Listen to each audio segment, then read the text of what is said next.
Hey, Jantans and Jantanites, it's Jason Desmond from the Jantan Collective with yet another interesting discussion on what's up with that. This is where we question, we learn, and we grow. Now, of course, subscribe, like, and comment below because we love hearing from you. Maybe it was something that we talked about and you feel strongly about it as well. You have a comment, or maybe you feel like, hey, why don't these guys talk about this and we haven't done it yet? Get in touch. Now, you know I love stats, right? And this slightly sobering stats. Over 1.5 billion students from over 156 countries could not continue physical schooling due to the worldwide COVID-19 pandemic. This was a UNESCO study this last year. And it's very, very sobering. Is online education the way moving forward? How will this affect this COVID generation and education? Let's talk about that in this time of COVID. Really, what's up with that? Now, to get really into the bones of this discussion, we have someone who knows the ins and outs of this because this is his role, this is his life, this is what he specializes in. We're speaking to teacher Kian or Chui Kean Phang, parenting teacher trainer, licensed headmaster. I never actually knew, Kian, that you could be a licensed headmaster. So if you are a headmaster in a public school, you have to be licensed? Yes, I am a headmaster. I'm a guru besar for a private institution for an education center. And how old are you? I'm 36 years old. My goodness, you're probably one of the youngest headmasters I've ever met because most of the headmasters I remember as a kid, maybe I was very young myself, and probably my headmasters were in their 30s as well. But generally, are you one of the youngest headmasters in Malaysia? I don't think so, not by a long shot, because don't forget we're private institutions and international schools, right? Some of them are headed by some very young and bright and illustrious headmasters as well. Yeah. My goodness. So how did you get into education, Teacher Kian? Oh my God, JD, let me tell you, I wish I could go and tell you a noble story, but the truth is this, right? Okay, I came out from a legal and investment banking background. And after investment banking, I started a few businesses, one of which was this education center, right? Right. And I had catastrophic business failure, guys. Okay. So bad, I lost all my money. I had to start teaching in my own education center. I was the guru besar all along, so I didn't have to teach, right? But that was such a humbling experience for me. I had to go and teach again. And it was the best thing which happened to me, you know. My failure was actually the best thing which happened to me because I really found my true calling. I really found my true passion. Right. I do love teaching very much. So before this, you were into, you had a different educational background, and then you started this school. Why start a school in the first place? You see, back then I was in private equity. I was running my own fund. And so people would come to me with business ideas, and I would go and select them based on the criteria. And one of my investment selections was actually an enrichment center, was actually an education center. And so then I sat on the board of trustees. I became the guru besar there, you see. Right. So that's how I got involved. So I started teaching. So what did you teach specifically? I taught history and I taught English. Yeah, history and English. Let's talk a little bit about the education system in general right now. Because if I were to ask you, let's say before the pandemic happened, before we even heard of COVID-19, what did you think of the state of education in Malaysia was at that particular time in general? All right, so now JD, I think the flaws in our system have been discussed at length by many more people who are much more qualified than me. So why don't I tell you what I loved about our Malaysian education system before this? Yeah. Now, a lot of people don't know this, but it is really beautiful in our Malaysian education system that we really encourage our teachers to specialize in a subject. If you think about it, it's true. A teacher who teaches geography will continue to teach geography for 30 years, for 40 years, for 50 years. That's true, yeah. Right? Your mother's sejarah teacher is probably your sejarah teacher if you go to the same school. Yeah. If you think about it, yeah, right? That's true, yeah. So yeah, if you think about it, specialization makes teachers great. After 20 years in the same subject, right, you are definitely going to know the ins and outs. You're going to know the syllabus really, really well, right? And over time, people develop passions and ownership of the subject they're teaching. So that's the great thing about the Malaysian education system. Then why do so many people knock the Malaysian education system? Well, let's take a look at it objectively. Yeah. I teach a fair level of international syllabus, the IGCSE as well as the O levels. I'm familiar with it. And if we were to go and look at the Malaysian education system, it's not that far off, you know. Really, the things we teach in the same years are not really that far off. Now, it is not a matter of the material. It is a matter of the delivery, perhaps. It is the matter Okay. of how we assess our children, right? Okay. How we assess our students and how we go and give marks for those assessments. The material, the syllabus, is not that far off. So the assessment, obviously, IGCSE, so it's a much higher level than what we're going through in our current system. That's, we call it government system, I suppose. I would say it's different, but because you're in the system itself, you know what it's like. IGCSE and the current system that we're going through, SPM or whatever, is it vastly different? No, we model much of our papers on the IGCSE, for example, taking it as a benchmark. Of course, there are other systems all around the world. The Norwegian systems are very, very good. The US system is not bad as well. Yeah. But let's take IGCSE because it's available everywhere, easy to compare. Yeah. We are not that far off. And let me tell you, right? Before the pandemic, we were making real efforts to go and really incorporate STEAM, which is science, technology, engineering, and math, right? How the cross-discipline application. Science, technology, engineering, and math. Okay, that's it. Okay, right? Yeah. Okay, so now originally it's STEM, STEM.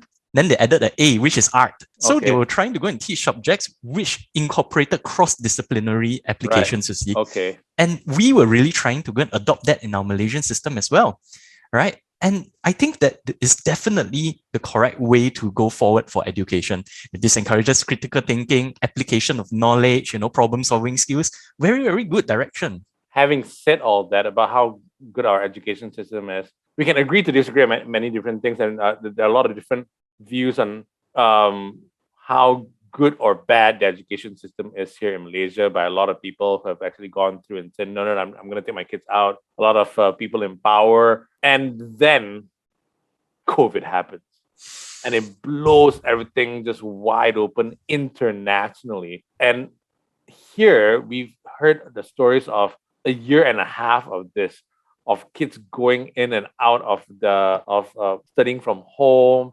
and not having the internet connection. Everything this happens because we just were not prepared for it. What do you think of the education that the government's measures were implemented during this pandemic so far? All right, so now if you take a look at the private education sector, they responded far more quickly than they responded far more quickly.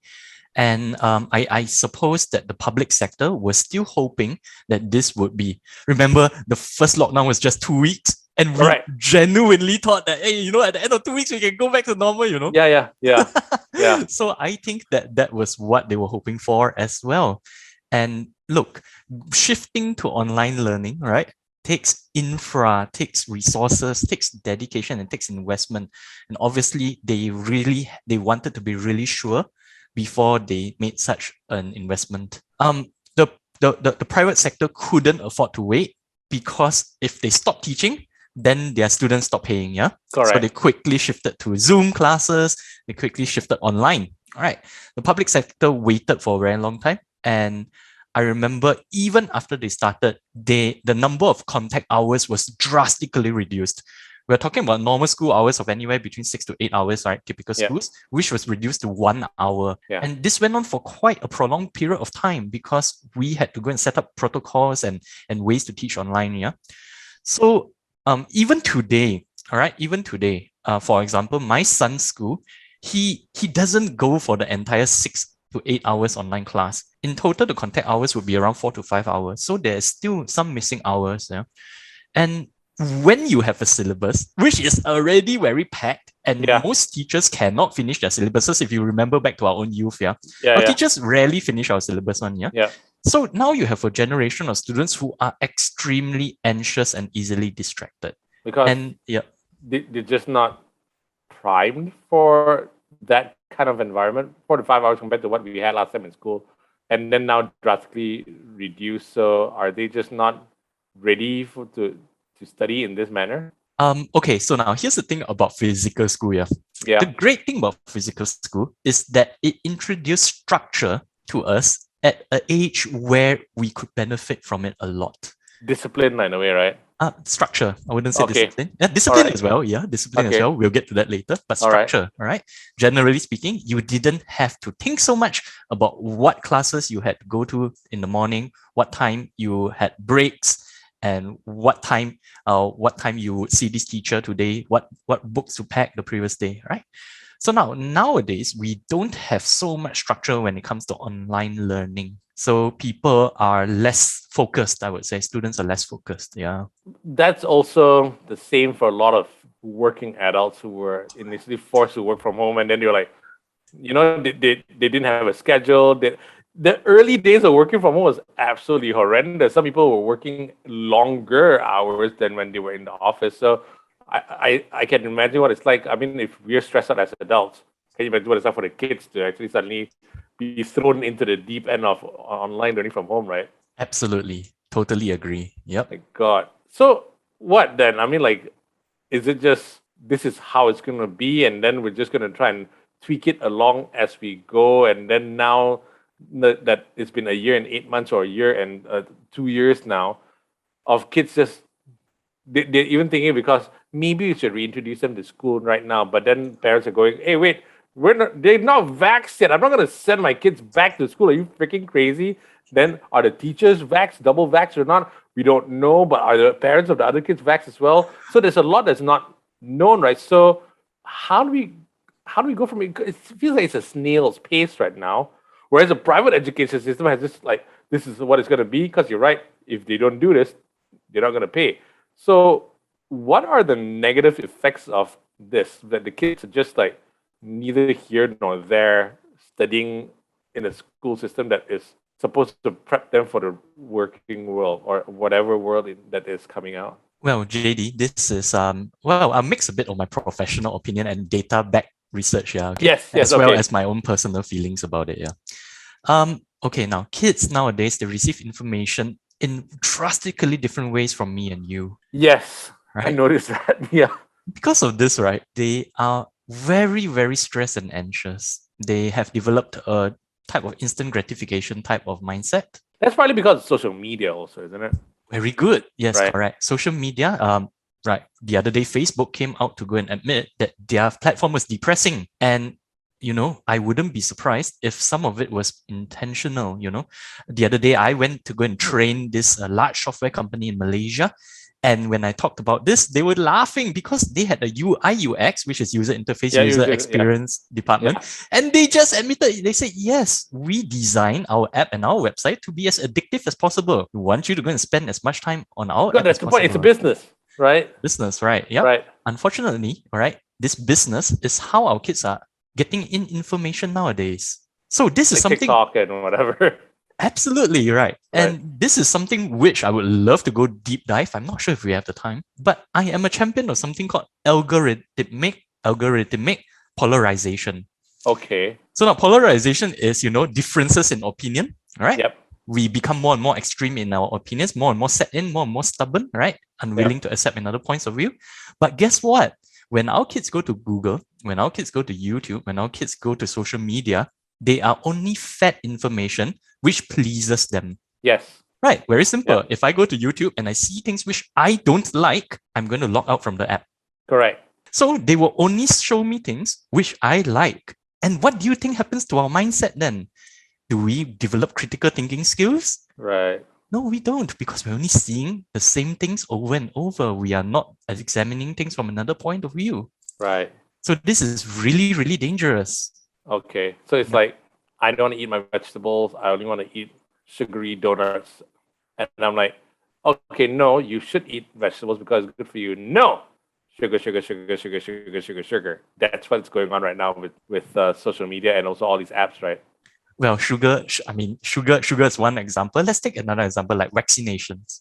Ooh. Right? Some people are very against the vaccines. Some people are really for the vaccines. Yeah. You don't have anyone in between. Right? Why? It's because when they said, and kids feel like this, yeah. My son asked me the other day, hey, Dad, why is China so evil? Why did they release this virus to the world? I'm like, wow, why would you say that? Yeah. And he says that, everything on my feed says that. Okay, I get what you say. So you're strongly for algorithmic polarization? No, of course not. Against, right? Yeah, I'm very, obviously. very much against it. Right. Yeah. Mm. Okay. But yeah, coming back to the way we are learning our formal education, the big problem with it is that our social interaction skills for our children are being really, really underdeveloped. Yeah. Yeah. Okay. Let's say we are classmates, right, JD? Okay, let's say we are Yeah. classmates and we were in a physical setting. Right. When the teacher stops talking, what would we do? Hey, bro, lend me your pencil, lend me your color pencils, Right. right? Hey, do you want to go and play erasers after this? Right. Right. Right? We will talk in between the gaps, right? We will Yeah. interact with other people. And with the interaction, we learn a lot of secondary skills. Conflict resolution. No, I don't want to go and lend you my eraser.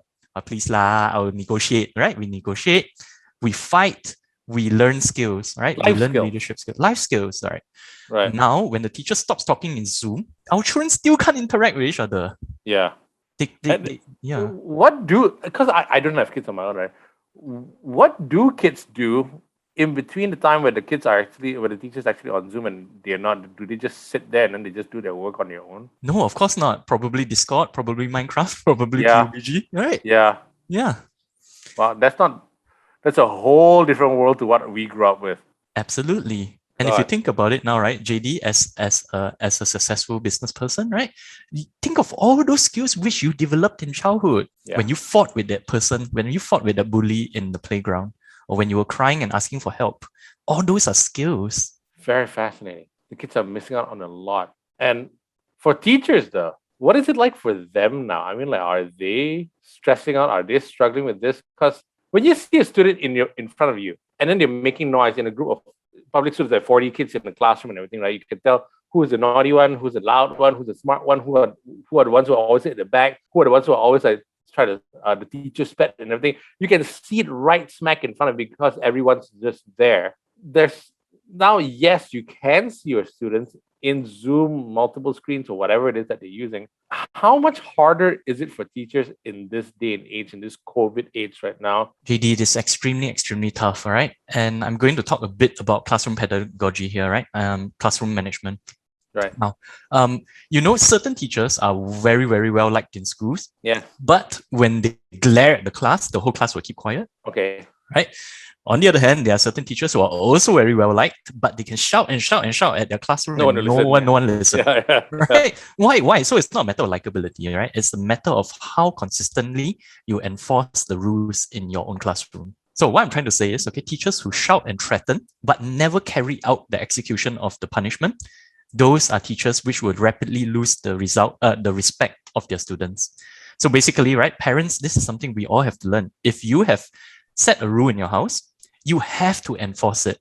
Make sure you keep your own promises so that people can respect your promises, right, and respect the rules. Now, the problem is in online class, most teachers only have threats. They cannot actually carry out the punishment or the correction or the consequences. And this is a huge problem.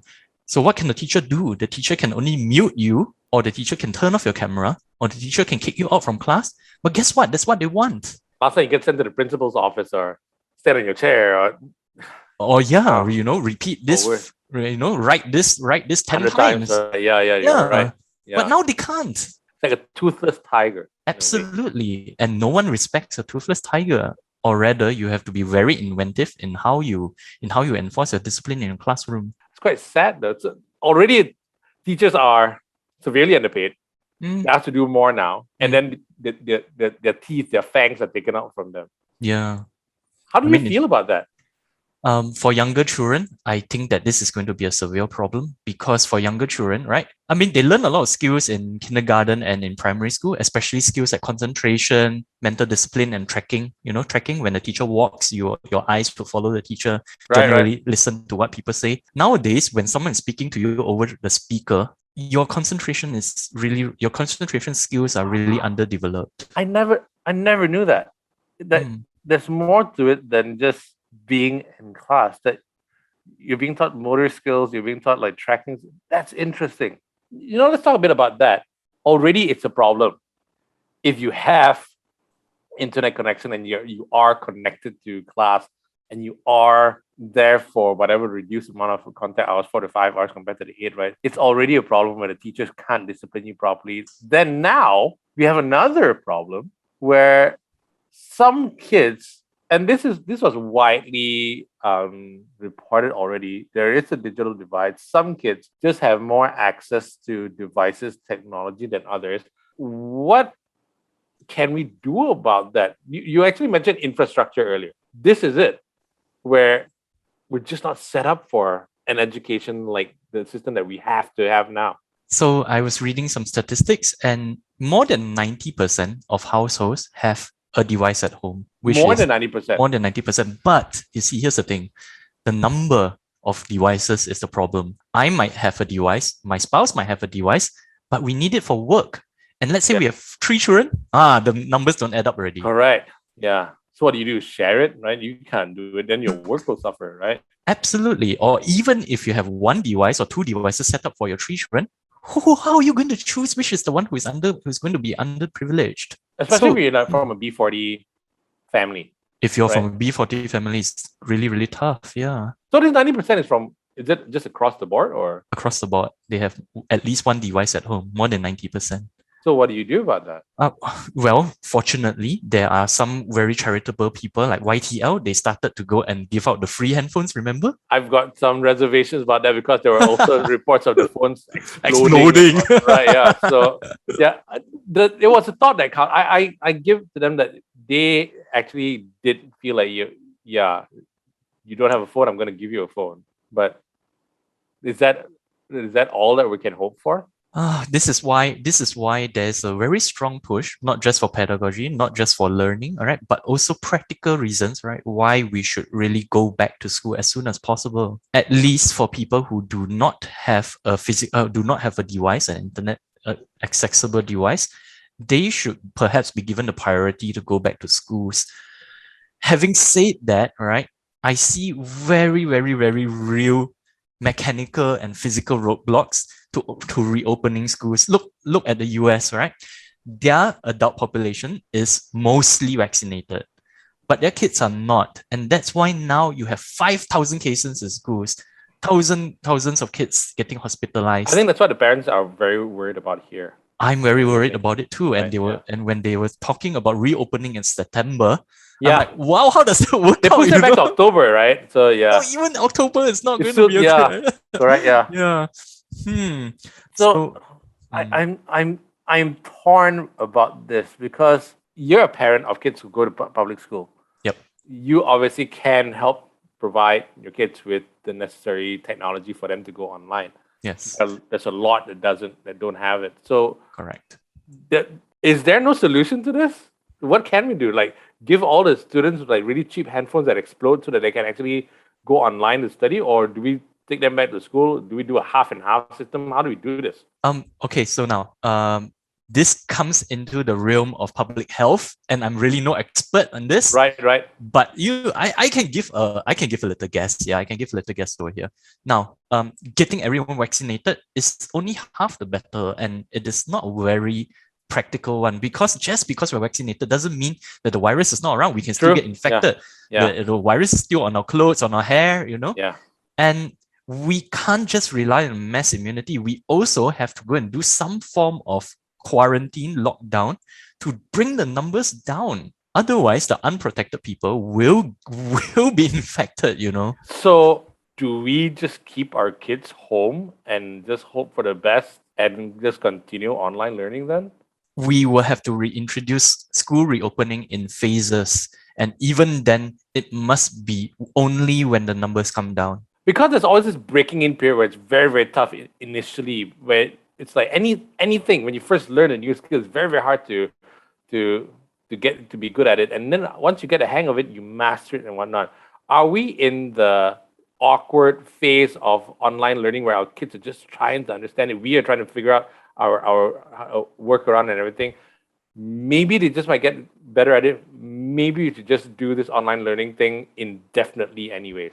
So, all right, let me, so now for older students, especially tertiary education, studies have shown that for colleges and above, there's hardly any difference between online learning and actual in-person learning. Yes. That's because our cognitive skills are fully developed. Right. But for younger kids, especially in the primary school and kindergarten ages, all right, preschool ages, they need help in training those skills I mentioned earlier: concentration, mental discipline, focus, structure in their lives. And online learning doesn't do a good job of teaching those. Discipline is another one. Okay. Mm. And another thing that I'm very concerned about is the mental health aspect, because we've been talking about this quite a while. Like they develop very, very slowly. But also another thing is like I have seen some kids just not like we were happy-go-lucky kids. Not happy, just go to the playground, play gully, and then just hang out with our friends or whatever it is, right? But there's no separation from class and hey, recess time. Let's get the heck out of here and then just do something that's completely. It can be a Haywire, brain yeah. dead. It's just fun, right? Yeah, 'Cause yeah. a friend of mine, child psychologist Katiana Asman, actually said recently that her new clients per week have actually quadrupled, and she works exclusively with children, with teenagers, and she said that confinement, social isolation, and uncertainty were prime conditions for developing mood disorders. And we've realized this. Articles have come out non-stop for the past year about depression, anxiety-related disorders in kids. We've never even heard of the term depression in When kids we were in kids. our time. Yeah. But you're in the system. Yep. You know what's going on. Have you seen a rise in kids just not being what kids are supposed to be? Happy-go-lucky? JD, I am very, very sad to say that yes, I do concur with your friend. Yeah. Yes. I'll give you a very good example. Traditionally, as a parenting trainer, people who came to me were normally parents of adolescents. That Yeah. means we're talking about anywhere between 12 until 17, because that would be the rebellious, would be the more difficult years to navigate. Yeah. Right. But now increasingly, my clients are coming to me and they have younger children. And this is a reflection, right, of some of the difficulties our children are going through. Yes, it is because of apps and games.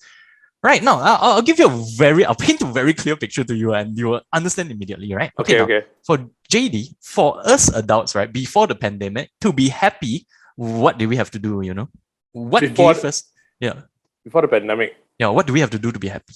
I don't know, once in a while play a video game or go out with friends and hang out with mama, and generally like before the pandemic. Yeah. Right? But what else gave you a sense of achievement and satisfaction? Ooh. Meaning in life. What gave you meaning in life? Fulfilling my goals, I suppose. I don't know. Very good. Absolutely. When you get Right. the paycheck, when you see the number in your bank account increasing, Yeah, all these yeah. give you a lot of serotonin, dopamine, endorphins, right? And everybody Or has you a go, different one. Yeah, exactly. Yes. yeah, and Yeah. you go to the gym, right? Why do you go to the gym? Right? Why do you exercise? Because you get that rush of chemicals, right? Right. And these are what we call delayed gratification. We sacrifice our fun today for the promise of a better tomorrow. Okay. All right. And ultimately, it will bring us more happiness, more meaning, more chemicals. Right. Nowadays, why do children keep asking you, why do I need to study? Why do they keep asking us this? Why should I study? Why do I want to get good results? Why do I want a job? Why do I want money? Do you know why they're asking us all of this? Why? Because they know how to be happy. They just go onto the app and they get that same rush of chemicals. Right. That's true. They go to PUBG. Yeah. They get I don't know what's it called, mega kill, and they get the same rush of chemicals. Right. So they have no idea, why do I need to study when I can feel happy just by logging on and playing with my friends? Right. They don't know the joys of like holding back, saving a little bit of money, and then buying that bigger prize and everything is very, very different. Well, I never realized how it's like a drug. So what do we do? Just stop them from playing video games and stop them from going online then? Well, you see, in the past, we had options. We could say, there are other ways for you to go and release your angst and your anxiety and your stress, right? Go and fight. Go and play basketball with the neighborhood kids, Right. So go and take it out there, or, go and, Other forms of activities. Other forms of activities. And right now, those are not quite an option. But it's not for a lack of wanting. I'm pretty sure that the kids want to do all this. I'm pretty sure that the kids want to go out to the padang and play with other kids and everything, but it's just how it is. So it's just a situation that the kids are put under. So it's just something that we have to accept that that's how it is. The kids of this generation just will be for lack of a better word, stunted because of what's happening right now? No, I believe that as parents, we have to go and at some point, all right, open some conversation with them to go and say, you are playing a game, all right, and you should, right? I will allocate time for you every day to go and play this game or to go and chat on this app. And it is a necessary part of your learning. But don't ever think that this is the only way for you to get satisfaction in life. Right. There are many other things we can do. Books, right? Yeah.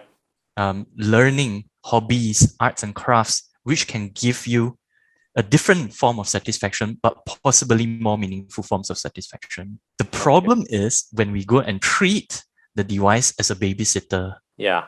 And a lot of it starts from a very young age. I see some parents even at the dinner table with not even like a 7-year-old or whatever it is. It's like a 3-4-year-old one, and they have an iPad in front of them, and it's just, yeah. So yeah, we have to really go and tell them, yep, you will have enough time to go and play every day. I'll make sure of that. But don't for a second believe that this is the only way for you to go and find happiness. Yeah. There are I other feel ways. for parents also, like, because they're also weighed down by weight of expectations from their workplace. They have to manage that at home. And then what used to be the job of the teachers in a way in school and everything, they've got to now make sure that the kids are actually learning, don't stop being online so much, go outside, and they actually technically you can't even go outside anymore. You have to just do something else, right? It's a lot for a parent to do nowadays.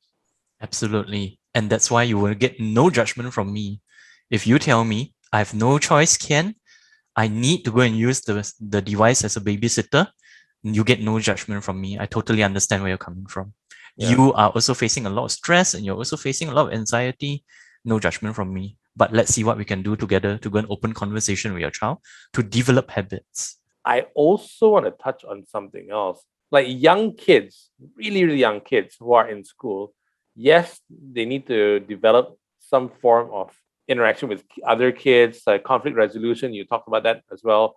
But the mental health, I mean, like when it comes to depression and anxiety that the kids are actually facing right now, we talked about delayed gratification. Now they get it straight from video games and everything.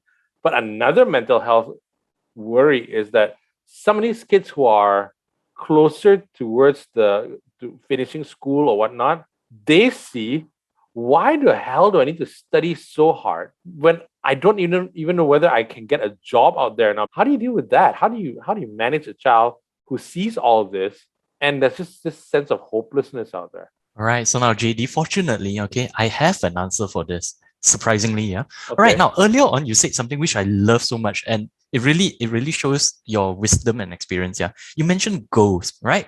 The best way for us to feel a sense of satisfaction and progress in life is to work towards our goals. Now, here's the thing about children. When I was teaching in international school, I remember this very, very clearly. I was teaching English, as you may recall.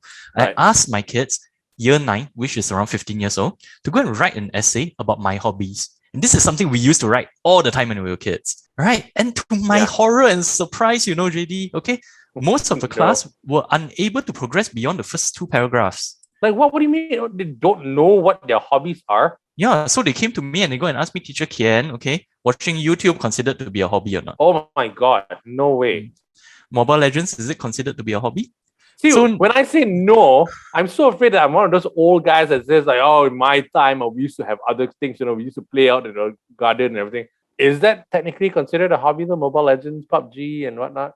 Well, okay, so I asked them for the girl. This was a girl who asked me, okay, is YouTube considered to be a hobby? And I asked, well, it depends on what you're watching. And she told me I'm watching 5-minute crafts. Not sure if you heard of this channel, 5-minute crafts, where they Not really, no. do art projects in 5 minutes. Okay, right. And so I was delighted. I was so delighted to hear this. So I asked her, well, yeah, do you do any of the arts and crafts? And she said, no, I just watch it for entertainment. Then I'm like, oh. If they're actually doing it, or if you like, for me, I like watching cooking shows because I want to learn how to cook. Correct. So now, why is all this important? Why am I talking about hobbies out of all of a sudden, right? From the original question. Because hobbies tell us what we like, and more importantly, what we don't like. Yeah. Okay. And from there, we have a very, very strong sense of what values we hold dear as people. When we had a lot of hobbies when we were kids, taekwondo, badminton, whatever, and we discarded so many of them along the way because we knew that was not where our passions lay. But you could try it out. That's different right. things, right? Yeah. Correct. Yeah. And so when you discard, when you have a very clear idea of what you don't like, you have goals. You slowly, very subconsciously start to develop goals. Nowadays, if you were to go and ask that same gentleman or the same lady who is leaving school, who doesn't want to go to college, why don't you want to go to college? It is because they don't have any goals in life. They do not know what is important to them, how they can contribute to the society, to themselves, and to the community as a whole. Because I see you going. I've spoken to young people, but not children, but just younger folks who are like just about to leave for college and everything. What do you really want to do in life? I have no idea. What is your passion? That's why they have such trouble trying to figure out what the hell it is that they want to do in life. And it's not just them, to be honest with you, Ken, because I've actually spoken to some people who are like burnt out with work around like before COVID-19 happened, people were burnt out because they were just sick of it. I've got no work-life balance back then, right? Now is that you just get a job, it's already, you should be happy, right? But I asked them, if you're so sick of your job, what do you really want to do? And these are like people in their 30s. They also have this thing where I don't know. Probably they're just watching a lot of TV back then. It's not exactly the same thing with kids, but this just blows my mind that the kids are doing that and they're not actually engaging in things. So what do they want to do? Like, do they just want to? What are their dreams right now? Do they just want to be dancers on TikTok and stuff? Really? Is that what they want to do? They think that YouTubers can make a lot of money and it's easy to do so. I hate that. I hate that perception right now, because technically I'm a YouTuber right now. And it takes a lot of work. Yes. It's not easy. It's a lot of hard work, and they think it's easy. So yes, YouTubers, right, influencers like yourself, please tell them to become like me. You need video editing skills. You need really strong writing skills. You really need good production quality. You need to go and train a lot of different skills. If you're really serious about becoming a YouTuber, pick up these skills now. Yeah. Again, I'm not knocking you if you want to be a YouTuber, because I'm trying to evolve as a human being, and then times change. YouTube is the thing right now, and TikTok is the thing. Again, like what you said, if you're watching something online and it's a skills-based thing, I think you should encourage your kids to do it instead of just watching it. That's very fascinating. Yes, correct. I don't know. I'm trying very hard not to be the old fogey, old guy that says back in my time, Ken. But we talked about teachers having their fangs pulled out because of online learning. Talked about students not having the experiences that we had when we were kids. That's life-changing actually, because we developed as humans. Now you tell me that they don't have dreams. What about parents though? I mean, like, what are parents going through right now that's incredibly negative, incredibly trying for them? Oh no! Let's try to go and keep this positive and see what we can do. Yeah. Okay, let's try to do both. Let's see the positives and the negatives. Okay, so yeah, what are the parents going through right now? Oh no, parents are going through a really tough time right now. Yeah, because we inherited our parenting skills from our parents. Yeah. Yeah. Okay. Back in the day, during our parents' time, there was no parenting trainer like me to go and give people skills. Yeah. And so a lot of people in our generation now, the way we treat our children is how our parents used to treat us. Yeah. But those ways are very limited in effectiveness now. If you were to go and tell a kid, all right, my rules, my house, nowadays they can't accept it because, like we have covered before, they are very instant gratification minded.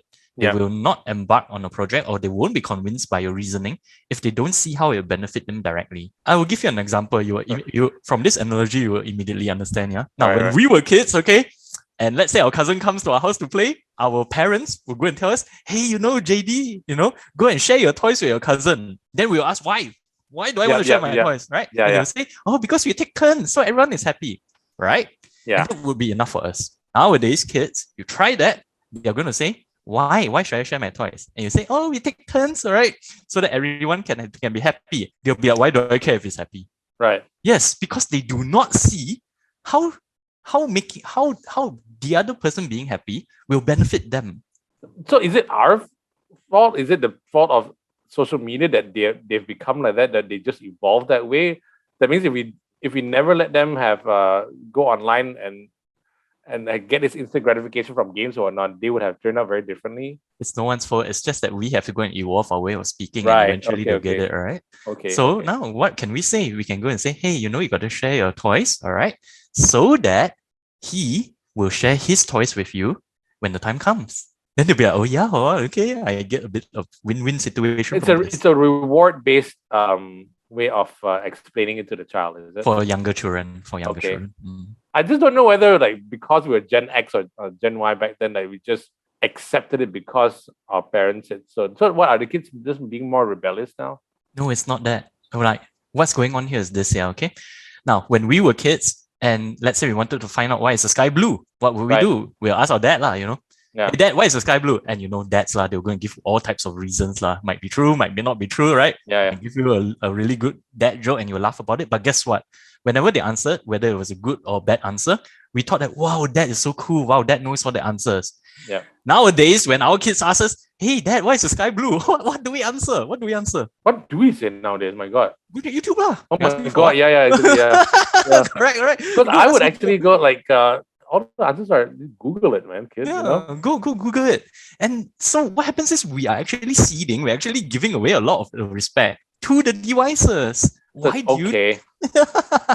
We're giving our power away as parents. We're giving our influence away. Right. I don't want to use the word power. I want to go and use the word influence. Yeah. Okay. It's very sad because no. Yeah, I actually know like I remember a lot of dad jokes that my dad told me. You're absolutely right. It helps you connect with your parents, right? Use your personality. Yeah, and then I worry about what happens when these kids become parents themselves, how different it's going to be for them. Okay, again, I'm trying not to be the old guy here and trying to go like my time and whatnot. But how do we deal with this though? That means there's a lot going on. I'm trying very hard not to use the word negative things out there, but there's a lot that's going on out there that severely or seriously impacts the growth of a child.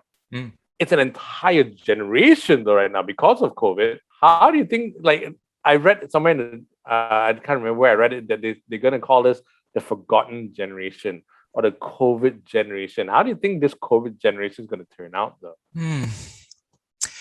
There is serious talk about, before, when we thought that the lockdown would be a temporary thing, there was serious debate and discussion as to whether employers should go and give graduates from the year 2020 some leeway in interviews and hiring. Yeah, I heard about that too. And what do you think about that? I empathize, but a company is here to make money, man. Yeah. So, I can't give you an answer. I can just go and tell you both sides of the debate, and I see really strong arguments on both sides. So this is beyond my thing is this. Recently, the SPM results came out. Right, yep. And it was anybody's guess to see what the results were. Some people said it's going to be shit. All these students, because they spend, as you said, 1 hour, one content hour per week or whatever per day with the teacher and everything. The teachers have lost their fang because it's all threats and everything. Parents are too busy to take care of them. So there's a lot that's going on. And then after that, SPM results were out much later. They took the exam much later. They were stressed out. There's a lot because the first batch of kids to actually take SPM was unfortunately they were our litmus test. They were our guinea pig to see how things were, right? Then the results came out, and then it was like, wow, they did better than expected. And then another problem came out. People were like, wait, did they change the grading system to accommodate for whatever they were lacking? If I was an employer and I'm going to be hiring, or even a university taking these kids in, I'm going to seriously question, wait, can they really do the job? Are they prepared? Do they have enough? Like PUBG, you go into war. Do you have enough weapons to go in? They say you have enough weapons, but you may not really have enough weapons, right? So that's my worry. That's the forgotten generation. That's my thoughts. Agree? Disagree? What do you think?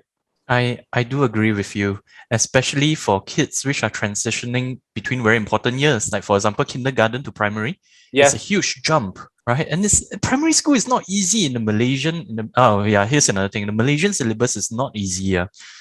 And for, standard 6 going to form 1, it's the growing up years, right? Actually, they're all growing up years, but it's a huge transition. The transition years, because you're changing environment, because you're going to a new school, you're going to not have your friends around.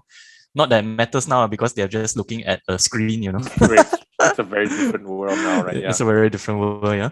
So yes, I do fear, or I do have my concerns about how these graduates will fare in the workplace or when they go into university. They will have knowledge gaps, yeah. And again, it's a Gen X, Gen Y versus millennials thing, as it is. The millennials have been in the workplace for the longest time already. And then the Gen Xers have become those who are hiring and people who own businesses and everything. And then they will constantly say, these millennials cannot work and put a little bit of pressure on them and they break. And then all they talk about is work-life balance. We've met some great millennials who are not like that, but then to a certain extent, it's true. How are we going to be dealing with this COVID generation, though? It's like, we're not their parents. As in the professional world, we don't have to take your shit, basically, right? You have to just do the job, do the work. How are we supposed to deal with them? What can we do to prepare them for the real world? All right. So now the first thing we have to understand, I'll say it from both sides, right? First of all, as an educator, then as an investment banker, right? So from an educator point of view, we have to be very compassionate with them. Now, the millennials and the generation Zoom, they are not easily bruised. They're not fragile. It's not that. Oh my God, I love that generation Zoom. Okay, sorry. Okay, yeah.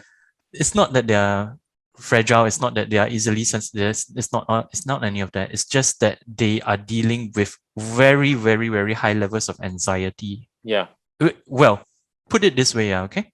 Because they're so used to instant gratification and instant rewards, they cannot understand why after 1 year working in this company, they don't get an increment, they don't get a promotion. Yes. They can't understand it. Yeah. They can't. They would rather you yell in their face and tell them you did a really bad job. That's why you didn't get it. If you did that, they would still be okay. But they cannot. That. Of course, because they want feedback, ma. I do X, I do trigger, I get response. That's what they're used to. So even if it is bad feedback, it's okay. They just want some form of feedback. And so this is why people jump jobs. Why millennials jump jobs? It's because they feel that they are not getting the feedback. Why did I work so hard this year? I didn't get an increment. I didn't get a promotion. Why did I work so hard on this project, but my boss didn't give me that acknowledgement or that praise? So it is not that they are more fragile. It is that they're dealing with different set of challenges than we were. Okay, not wrong. Not wrong. To be honest with you, I actually sometimes also feel like, what, I would love instant feedback also. Yeah. So when you look at organizations, all right, and you look at why people leave, it is because they feel that they didn't get direction or feedback.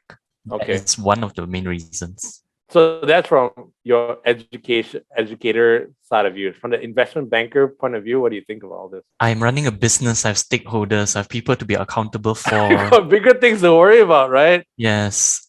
I do not hire people which I need to train. I need to go and hire people which can make revenue from day one, isn't it? Yeah, exactly.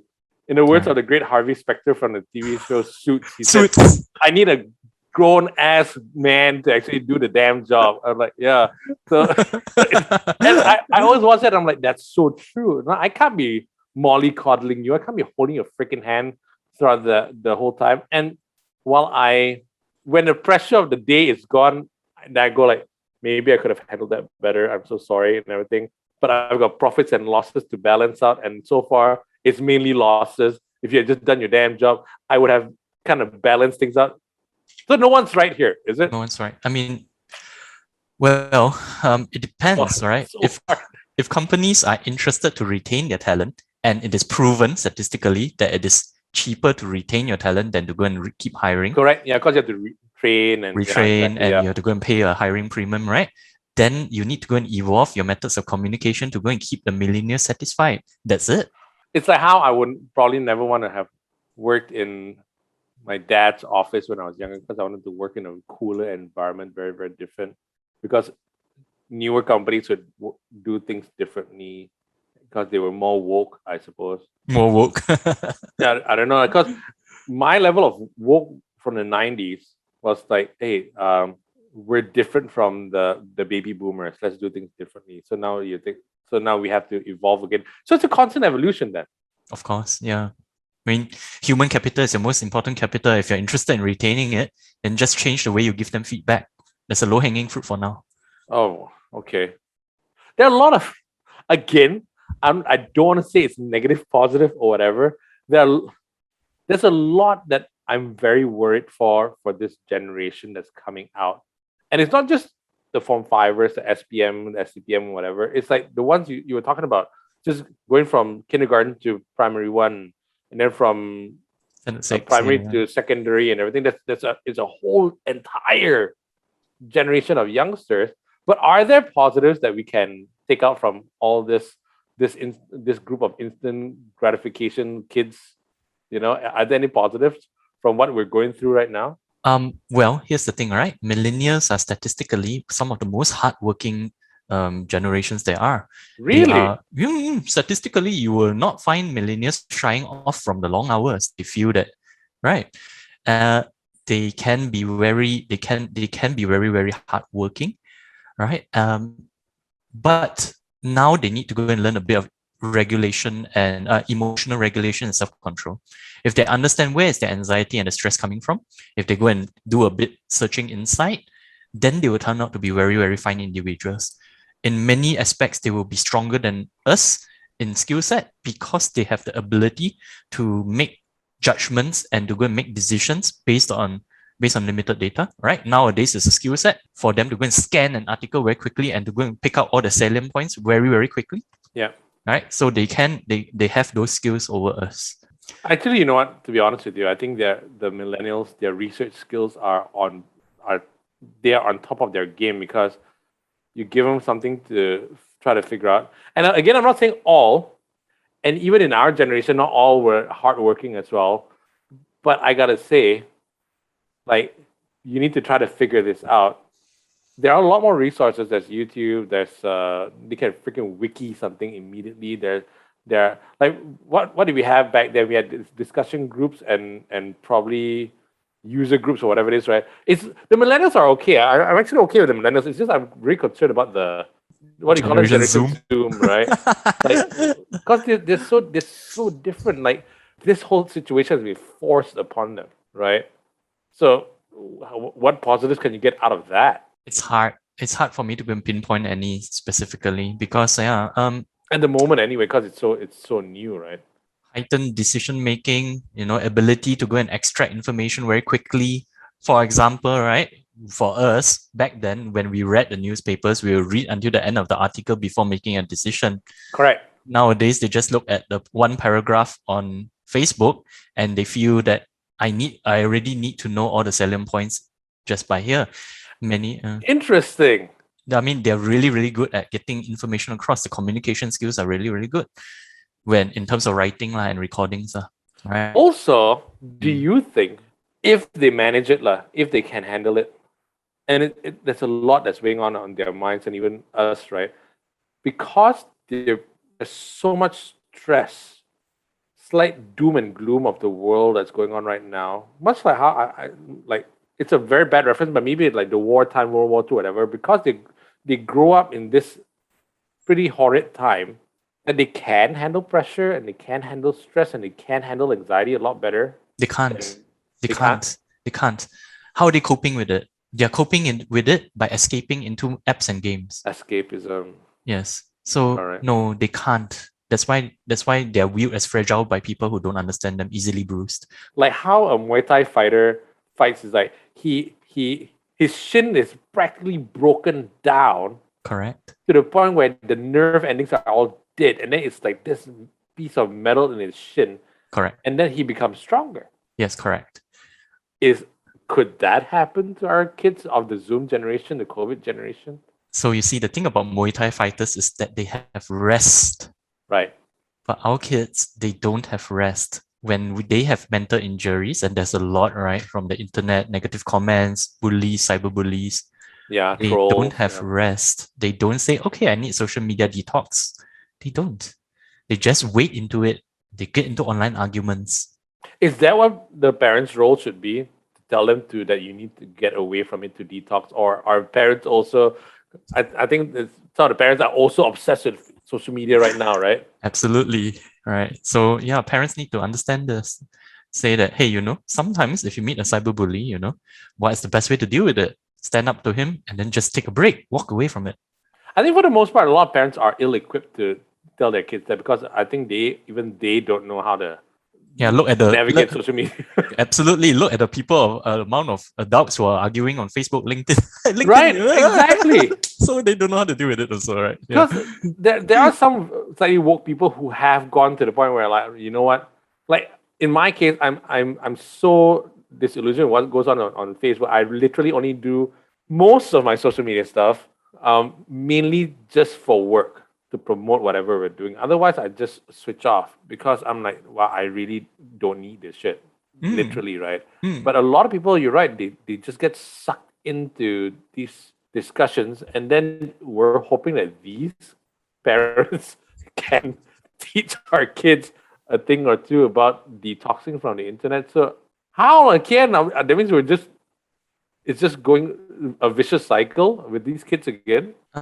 Yeah, if things go on like this without a proper education for parents, then yes, that's why my job is really, really important as a Yeah. parenting trainer, and there are not many of us at all. Yeah, it's really, really important for us to go and tell people some of these messages. That means business must be great, Um, because there's so many of them that need help.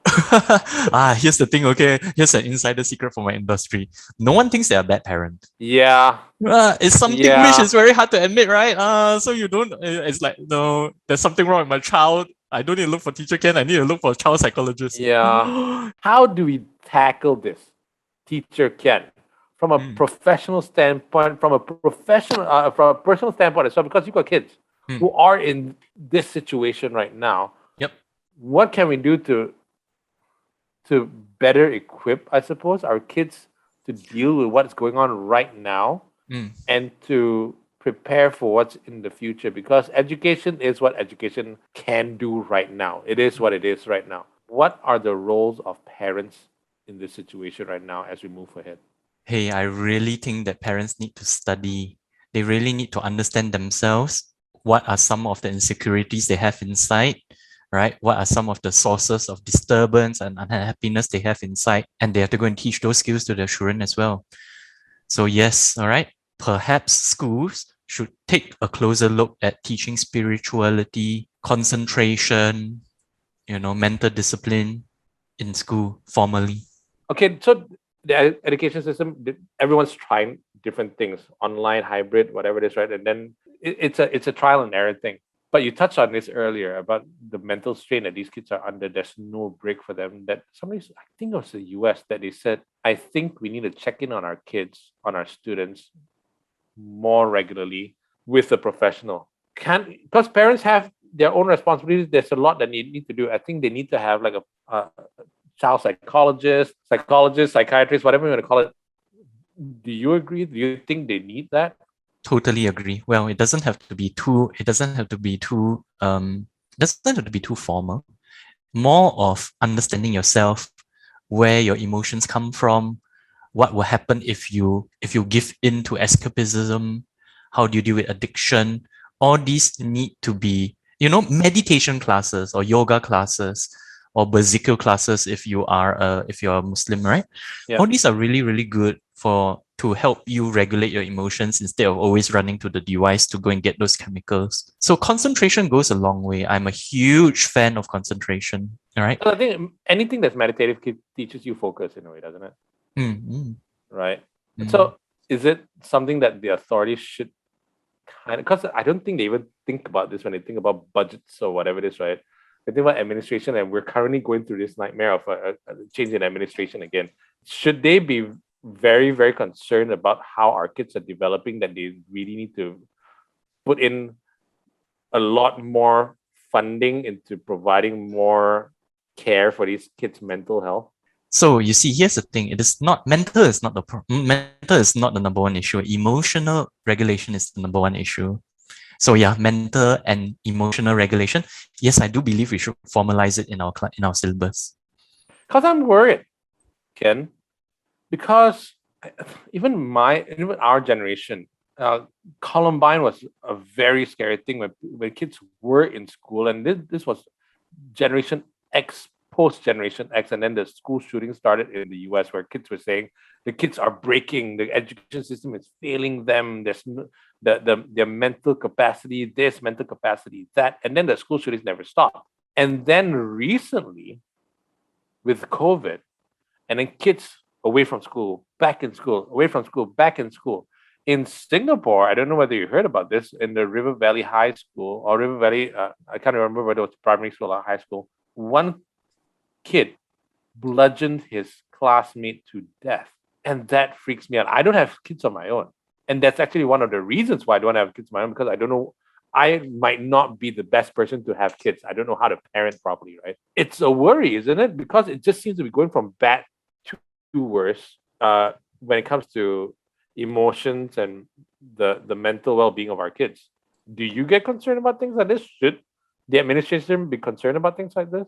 Absolutely. Our education system is very, very much focused on skills, right? On hard skills, on technical skills. But to get them out to the factories to actually manufacture stuff, right? Correct. So now this one is something which we can talk about another day, or maybe you have talked about it already. We definitely will. Yeah, exactly. Yeah. And our education system is a byproduct of the Industrial Revolution, right? We want to go and pass on all these hard skills to them so that they can go out to the factories immediately. Absolutely. So many of us became engineers. Yeah, awesome, right?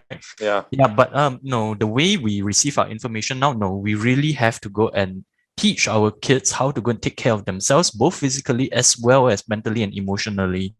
Otherwise, your best workers will all break down. I don't know whether I'm very different to a lot of people, but I'm slightly somewhat call a doomsday prepper. Okay, and if a zombie apocalypse were to happen, I'm probably gonna be okay, because I just one of the survivors here.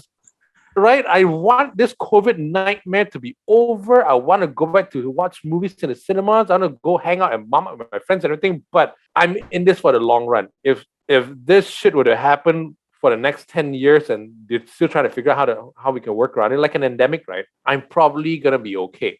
Right. But some people, I've been told, like, that is really not the right place to be mentally, you know. But I'm like, I think I'm resilient, right?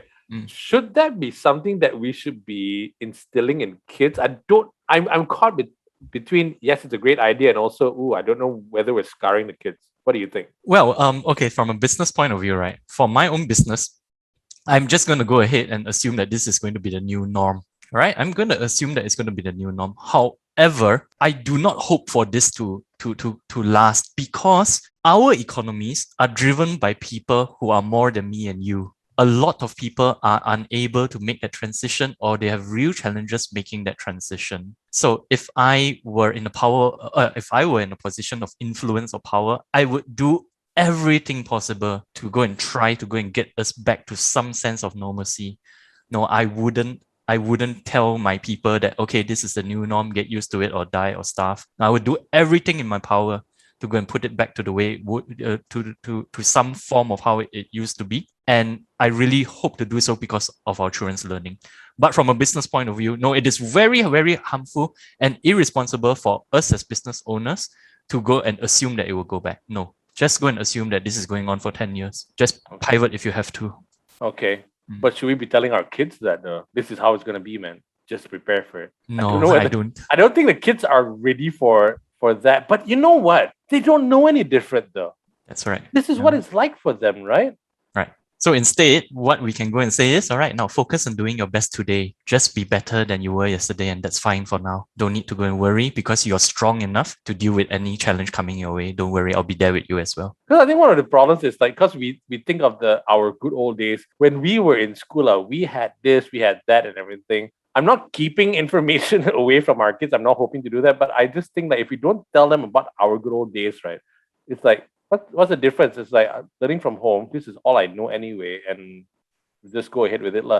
I think as long as we don't tell them about this is the worst time we've had in history of man. We've never had anything like this before. You are going to be a very different kind of generation. I think if we don't tell them that, does that help with their mental state? And do you think that will help them learn better? It's all in the messaging, JD. You can go and tell them, right, this was how things used to be, and that's why you have to really work very hard to go and uplift people in your community and to go and put things back to how they used to be, right? So work hard because you are strong enough to go and put things back to how they were. I'll always be with you on this journey. Yeah, the messaging is very important. So don't doom and gloom it for them, right? But sell Put them a a little bit of vision. weight of responsibility on their shoulders, right? Yeah, sell them a vision that they can make a difference. Teacher Ken, if you don't mind, we would love to have you on again to talk about a lot of other things, because this is just, I think we're just kind of scratching the surface of a bigger problem here, right? But just to give parents a little bit of a head start to what they can do, what advice do you have for parents out there? All right. So, dear parents, I hope that you're hearing this and please take it. Please open your heart and go and listen to this. Yeah. All right. Now, like it or not, we are our children's role models. You can use the perfect language with your children. You can go and use the perfect methods and psychology. It doesn't matter, because how you solve problems is going to be how they learn to solve problems. If you are yelling at other people all the time, if you're upset all the time, if you're miserable all the time, and if you're blaming other people for the circumstances in your life, that's what our children are going to learn. So number one advice to everyone, to parents, is to really take care of how you feel. Really, really take care of how you feel every day so that you can go and teach those positive attributes to your children. Before you go, we always do this, and we would love to get your advice. What advice do you have? Because the whole point of the Jantan Collective is to make Jantans better versions of themselves. Any advice for Jantans out there? Okay, yep. So this is a Jantan specific advice, yeah, all right? Yes. Okay, all right. Stop blaming people for how you feel. There's only one person who is responsible for how you feel. It's not your mother, it's not your spouse, it's not your girlfriend, not judging if you have a boyfriend, no problem, right?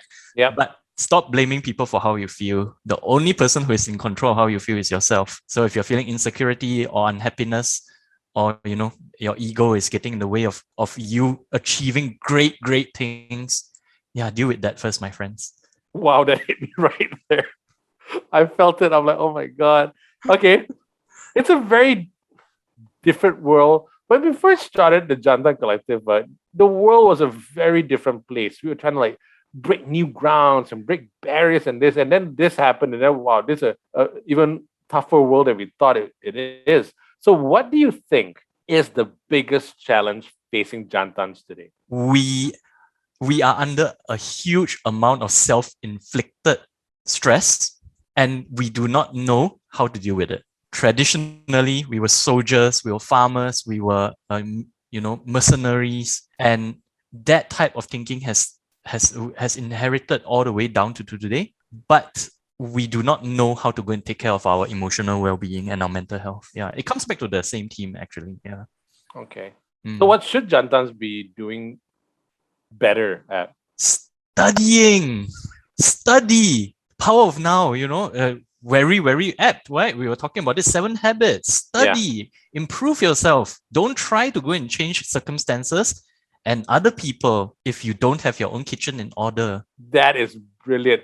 What's the best thing about being a Jantan? We are in charge of our own destiny. You can achieve great things. Every one of us can achieve great things. There is literally no physical barrier for us to go and get what we want.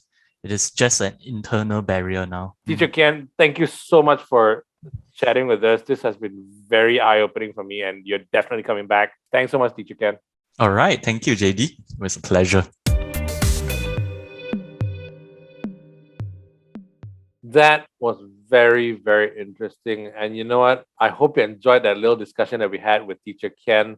What new thing did you learn? Did we miss anything that you'd like to know? Well, I tell you what, let us know in the comments down below. But seriously, thank you guys so much for watching. Hope it was as educational and eye-opening as it was for you, as it was for me. And I tell you what, if there's one thing that we learned from this discussion, is this: really, don't be a dick.